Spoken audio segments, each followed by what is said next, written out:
नमस्कार दोस्तों, कैसे हैं आप लोग। रशिया यूक्रेन वॉर में एक बड़ा ही इंपॉर्टेंट इवेंट हुआ और ये इवेंट बताता है कि यूक्रेन का रेजिस्टेंस कितना स्ट्रांग, कितना फियर्स, कितना खतरनाक है रशिया के अगेंस्ट। रशियन मेनलैंड को क्रीमियन पेनिनसुला से जोड़ने वाला जो क्रीमियन ब्रिज था, जो कि कर्च स्ट्रेट के ऊपर बना हुआ, कर्च स्ट्रेट भी मैं अभी आपको दिखाऊंगा मैप में, इसको कल उड़ा दिया यूक्रेनियन रेबल्स ने। अगर यहां पे देखो तो आपको बड़ा ही भयंकर ब्लास्ट होता हुआ नजर आएगा। एक ट्रक के अंदर एक्सप्लोसिव्स लेडन थे, ऐसा ब्लास्ट हुआ कि इस पर्टिकुलर ब्रिज, जो कि बहुत स्ट्रांग ब्रिज है, इसके बहुत से सेक्शंस यहां पे डिस्ट्रॉय हो गए। अगर ध्यान से देखें तो ब्रिज इमेज में कुछ इस प्रकार का नजर आता है। 2018 में इसको व्लादिमीर पुतिन ने इनॉग्रेट किया था और धीरे धीरे करके इसके अलग अलग सेक्शंस इनॉग्रेट हो गए। जैसे कि 2019 में इसका रेल सेक्शन इनॉग्रेट हुआ था। पैसेंजर रेल भी यहाँ पे चलती है, फ्रेट ट्रेन्स भी यहाँ पे चलती है, कारें भी चलती हैं, बड़े बड़े जो फ्रेट ट्रक्स होते हैं वो भी चलते हैं। हर प्रकार के व्हीकल और रेल मूवमेंट का इंतजामात था इस पर्टिकुलर ब्रिज में। 19 किलोमीटर लंबा ये ब्रिज है। 3.7 बिलियन डॉलर्स की लागत से रशिया ने ये ब्रिज बनवाया था। और इस ब्रिज की इंपॉर्टेंस क्या थी? ब्रिज की इंपॉर्टेंस ये थी कि 2014 के बाद जब रशिया ने क्रीमियन पेनिनसुला को कब्जा लिया, तो क्रीमियन पेनिनसुला का लैंड एक्सेस नहीं था रशिया के पास। ये ब्रिज वो एक्सेस देता है रशिया को। यहां पे अगर आप देखो इस पर्टिकुलर इमेज में, वो 4 प्रोविंसेस नजर आएंगी जिसके ऊपर रशिया क्लेम कर रहा है। Luhansk, Donetsk, Zaporizhzhia, Kherson. ये जो खेरसोन प्रोविंस है ना, और जो ज़ेपोरिज़िया प्रोविंस है, ये यूक्रेनियन ऑक्यूपेशन में थी। इस साल फरवरी 2022 में जब लड़ाई शुरू हुई, उसके बाद से खेरसोन और ज़ेपोरिज़िया प्रोविंस को रशिया ने कब्जाया है। हालांकि ये पूरी पूरी प्रोविंसेस रशिया के पास नहीं है। बहुत सारी प्रोविंसेस में जो एडवांसेस थे रशिया को, उसको रिवर्स भी किया है यूक्रेनियन फोर्सेस ने। रिसेंटली वोलोदिमीर ज़ेलेंस्की ने बोला कि हमने 2500 स्क्वायर किलोमीटर का इलाका वापस जीत लिया। तो अभी तो लुहांस, डोनेट्स, ज़ेपोरिज़िया और खेरसोन के थ्रू क्रीमियन पेनिनसुला के लिए एक लैंड एक्सेस बना रहा है रशिया। लेकिन अगर इस जंग से हम थोड़ा पहले चले जाएं, ये जो रशिया यूक्रेन की जंग हुई है, इससे हम थोड़ा पहले चले जाएं, तो क्रीमियन पेनिनसुला का कोई भी लैंड एक्सेस नहीं था किसके पास? रशिया के पास। जो एक्सेस था वो था ओवरऑल कर्च स्ट्रेट के थ्रू। अब नक्शे से इस चीज को यहां पे समझने की कोशिश करते हैं। यहां पे आपको नजर आ रहा है यूक्रेन। यूक्रेन के साउथ में है क्रीमियन पेनिनसुला, ठीक है। यहां पे सेवेस्टोपोल नजर आ रहा है।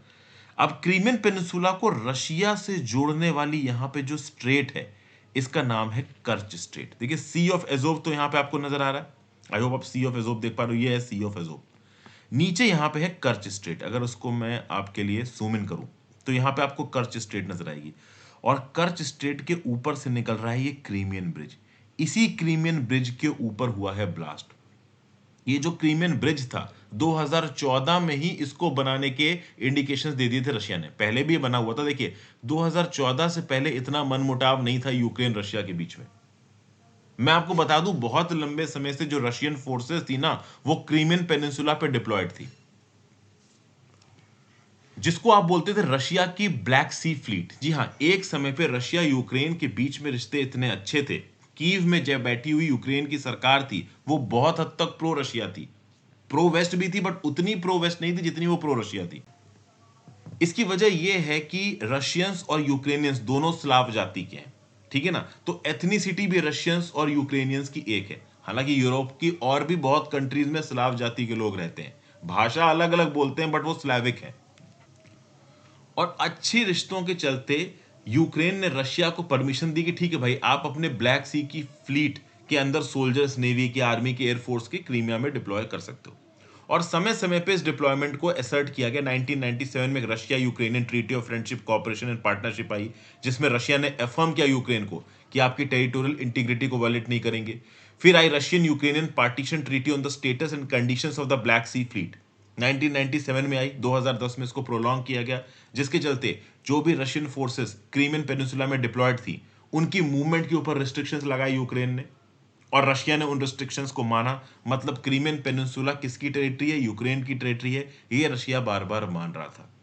लेकिन समय बीतते साथ साथ यूएस और यूरोपियन कंट्रीज यूक्रेन को अपनी तरफ खींच रही थी नाटो का मेंबर बनने के लिए। और यूक्रेन के अंदर एक ऐसा पॉलिटिकल फैक्शन उभर के आया जिसने pro NATO, pro west tilt दिखाया। और जब 2014 में ये pro NATO, pro west tilt ने पावर ऑक्युपाई की कीव में, मतलब यूक्रेनियन पॉलिटिकल सेंटर्स में उस समय पे व्लादिमीर पुतिन ने बोला अब बस, व्लादिमीर पुतिन ने क्रीमियन पेनिनसुला को कब्जा लिया, और आप कह सकते हो that was the start of Russo Ukrainian war.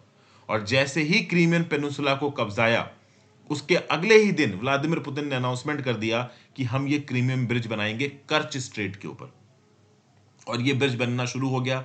3.7 billion dollars लगे हैं इस पर्टिकुलर ब्रिज को बनाने में। 15 मई 2018 को इनॉग्रेट किया था व्लादिमीर पुतिन ने। 16 मई से यहां पे आपके लोग कार वगैरह चलने लगी थी। 1 अक्टूबर 2018 से ट्रक्स चलने लगी थी।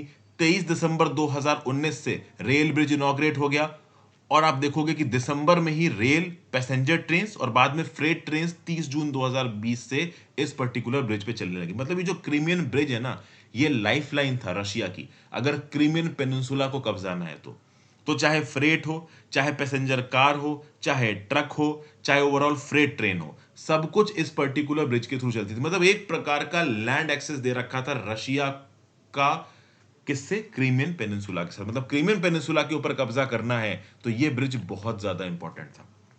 और अब तो ओवरऑल इस पूरी की पूरी जंग में लुहांस, डोनेट्स, ज़ेपोरिज़िया और खेरसोन के थ्रू एक लैंड बॉर्डर, एक लैंड वे बना रहा है टुवर्ड्स क्रीमिया। कौन? रशिया। लेकिन क्या ये इतना आसान है? जिस प्रकार का यहां पे अटैक हुआ है, ये अटैक साफ साफ ये बताता है कि यूक्रेनियंस इतनी आसानी से हार मानने वाले नहीं है। यहां पे अगर आप देखो तो यूक्रेन के प्रेसिडेंट वोलोदिमीर ज़ेलेंस्की की जो एडवाइजर हैं माइखैलो पोदोलियाक, इन्होंने ट्विटर पे पता है क्या बोला? इस पर्टिकुलर हाफ सबमर्ज्ड ब्रिज की इमेज डाली और ये बोला कि हर चीज, हर वो चीज जो इलीगल है उसको हम डिस्ट्रॉय करके रख देंगे। और ये पर्टिकुलर जो वीडियो है, वो वीडियो कौन सी है तो मैं आपको वीडियो भी यहां पे दिखा देता हूं। ये वो जो पर्टिकुलर वीडियो है जो आपको नजर आया, आप देख सकते हो कि एक जो सेक्शन है इस पर्टिकुलर ब्रिज का वो पूरी तरीके से डिस्ट्रॉय हो चुका है, टूटा हुआ पड़ा है। और इतना तेज ब्लास्ट हुआ था कि ऊपर से जो टैंकर्स जा रहे थे ऑयल के, वो भी यहां पे ब्लास्ट हो गए। तो बेसिकली अगर क्रीमियन पेनिनसुला के साथ रशियन मेनलैंड का कनेक्शन टूट जाता है तो क्रीमियन पेनिनसुला के ऊपर से रशिया का आपके लोग कंट्रोल भी चला जाएगा। जो भी रशियन फोर्सेज और फ्लीट डिप्लॉयड है क्रीमियन पेनिनसुला पे, उसके पास रशियन मेनलैंड से सप्लाईज ही नहीं पहुंच पाएंगी। तो हो सकता है यूक्रेन रेबल्स का ये प्लान हो कि इस प्रकार से हम क्रीमिया को रशिया से कट ऑफ कर देंगे। हालांकि रशिया की पावरफुल इन्वेस्टिगेटिंग कमिटी ने बोला है कि ये टेररिस्ट अटैक है, हम टेररिस्टों के सामने नहीं झुकेंगे, ये यूक्रेनियन स्टेट एक टेररिस्ट स्टेट है। लेकिन अब आप समझ सकते हो कि रशिया के ये जो असर्शंस, ये असर्शंस बहुत हद तक गलत हैं। क्या सोच रहा था रशिया जब रशिया ने जंग शुरू की थी कि यूक्रेन उनके सामने घुटने टेक देगा? 2014 में जब क्रीमियन पेनिनसुला को रशिया ने कब्जाया था, तब से यूक्रेनियंस जंग की तैयारी कर रहे हैं। तब से यूक्रेनियंस को लग रहा था कि कभी ना कभी जंग होगी। लुहांस, डोनेट्स के तो कुछ इलाके थे जो रशियन कंट्रोल्ड, आप कह लो, रेबल्स के हाथ में थे, बट ज़ेपोरिज़िया, खेरसोन के ऊपर कब्जा, क्रीमिया के ऊपर। अब तो जब पूरी जंग लड़ रहा है यूक्रेन, देखिए रेफरेंडम कंडक्ट हो चुका है, रशिया बोल चुका है कि लुहांस, डोनेट्स, ज़ेपोरिज़िया और खेरसोन हमारा है। क्रीमिया पहले ही कब्जा रखा था। तो यूक्रेन की 15% टेरिटरी कौन ले गया? रशिया। यूक्रेन वालों ने बोल दिया हम कुछ नहीं मानते, हम तो लड़ते रहेंगे। मतलब यूक्रेन इस बात को कैटेगोरिकली क्लियर कर चुका है कि जब तक हमें हमारी टेरिटरी वापस नहीं मिलती तब तक हम लड़ते रहेंगे, चाहे हम लड़ते लड़ते मर जाए। तो यहां पे व्लादिमीर पुतिन ने भले ही अपने लोगों को दिखाने के लिए कुछ एक्स्ट्रा टेरिटरी जरूर रशिया को दिला दी हो, बट क्या वो इस टेरिटरी को कंट्रोल कर पाएगा, कंसोलिडेट कर पाएगा? ये अपने आप में एक बहुत बड़ा सवाल है। आप सोचिए, इंडिया और पाकिस्तान के बीच में एक विवाद है, पाकिस्तान ऑक्युपाइड कश्मीर का। पाकिस्तान ऑक्युपाइड कश्मीर हमारा है, मुजफ्फराबाद और गिलगित बल्तिस्तान का इलाका हमारा है। क्या हिस्ट्री में इंडिया को कभी मौके नहीं मिले इस पर्टिकुलर इलाके को कब्जाने के? बिल्कुल मिले। कारगिल वॉर में भी जब हम जीत गए थे तो हमारे सोल्जर्स घुस के थोड़ा बहुत लैंड इलाका कब्जा सकते थे, लेकिन अटल बिहारी वाजपेयी जी ने मना कर दिया। इससे पहले जो नेहरू जी थे, उन्होंने भी ओवरऑल जबरदस्ती इलाका कब्जाने में इंटरेस्ट नहीं दिखाया। क्यों इंटरेस्ट नहीं दिखाया? क्योंकि समझिए, एक इलाके को जंग में जीतना अलग चीज होती है और उसके बाद उस इलाके को चलाना अलग चीज होती है। आपने जंग में इलाका जीत लिया, रशिया ने लुहांस, डोनेट्स, ज़ेपोरिज़िया, खरसोन जीत लिया, लेकिन जीतने के बाद क्या इस इलाके के लोगों को आप अपना बना सकते हो? क्या यूक्रेन जैसा देश, यहां के लोग शांत बैठेंगे ये सोच के कि इनका कुछ इलाका छीन लिया गया? अच्छा, कभी कभी लोग शांत भी बैठ जाते हैं, जैसे कि रिसेंटली अगर आप देखो तो अर्मेनिया और अजरबैजान की जंग ऑन नगोर्नो काराबाग। अर्मेनिया अजरबैजान में जंग हुई। अर्मेनिया के पास जो नगोर्नो काराबाग का इलाका था उसको अजरबैजान ने जीत लिया। बहुत लंबे समय तक अर्मेनियंस ने लड़ाई की, बीच में कुछ हद तक उनके प्रेसिडेंट ने सरेंडर कर दिया कि ठीक है भाई, हम लड़ाई रोक रहे हैं ओवरऑल गुडविल के लिए। लेकिन कहीं ना कहीं आर्मेनियंस के अंदर एक क्या ना सेल्फ प्राउड वाला एलिमेंट अभी भी जगा हुआ है। समय समय पे लड़ाइयां जंगें छिड़ जाती हैं। अभी कुछ दिन पहले भी न्यूज निकल के आई थी कि फिर से आर्मेनिया अजरबैजान के बीच में जंग छिड़ गई। तो आर्मेनिया अजरबैजान में अजरबैजान बहुत स्ट्रांग हो गया, आर्मेनिया कमजोर पड़ गया, क्योंकि आर्मेनिया को सीएसटीओ में रशिया की मदद नहीं मिली और अजरबैजान को खुल के टर्की की मदद मिली। यहां पे यूक्रेन के पीछे पूरी वेस्टर्न कंट्रीज खड़ी हुई हैं और ये वेस्टर्न कंट्रीज सप्लाई देती रहेंगी, यूक्रेन लड़ता रहेगा। तो आगे आने वाले समय में रशिया के लिए लुहांस्क, डोनेट्स्क, ज़ेपोरिज़िया, खेर्सोन, ये सारे इलाकों के ऊपर कब्जा कर पाना बहुत मुश्किल है। और अब तो यूक्रेन ओपनली क्रीमिया के भी स्टेटस को चैलेंज कर रहा है। क्रीमियन पेनिनसुला के अंदर बहुत से रशियन मिलिट्री इंस्टॉलेशंस के ऊपर बार बार अटैक्स हुए हैं। रशिया इनको टेररिस्ट अटैक बोलता है, बट एक्चुअली में टेररिस्ट अटैक है नहीं। यूक्रेनियंस अपनी जमीन को वापस लेने के लिए यहां पे अटैक कर रहे हैं। तो भले ही रशिया के लिए टेररिस्ट अटैक हो, बट यूक्रेनियंस के लिए ये एक कोशिश है अपनी जमीन वापस लेने की।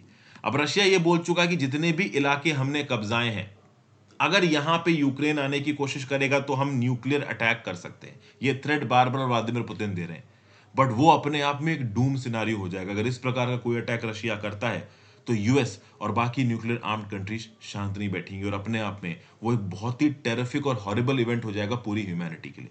लेट्स सी ये वॉर कैसे आगे बढ़ता है। एक बात तो क्लियर है कि यूक्रेन यहाँ पे पीछे नहीं हटने वाला है। यूक्रेन खुद बर्बाद हो चुका है और वो जब तक अपने इलाके को एक साइजेबल अमाउंट में वापस नहीं जीत लेता तब तक वो शांत होने वाला नहीं है, जंग रुकने वाली नहीं है। मदद लगातार वेस्टर्न कंट्रीज से आती रहेगी। रशिया भी यहाँ पे पीछे हटने वाला नहीं है। गॉड नोज ये वॉर किस तरफ जाएगा। लेकिन एक मैसेज जरूर है ह्यूमैनिटी के लिए, एक मैसेज जरूर है एक्सपेंशनिस्ट पावर के लिए। मैसेज ये है कि आप एक जंग लड़के किसी इलाके को जीत लो, ये एक अलग बात है, लेकिन जीतने के बाद अपनी जीत को मेंटेन कर पाना ये दूसरी बात है। पास्ट हिस्टोरिकल एंशिएंट हिस्ट्री में, मीडियल हिस्ट्री में हमें बहुत से एग्जांपल्स मिलते हैं कि कॉन्करर्स आए, उन्होंने ओवरऑल एक इलाके को जीता, बाद में दूसरा कॉन्कर आया, उसने इलाके को जीता। इतनी जल्दी रूलर इसलिए बदलते थे क्योंकि वहां पे जो सब्जेक्ट्स थे ना, जो लोग थे ना, वो किसी के प्रति लॉयल नहीं थे।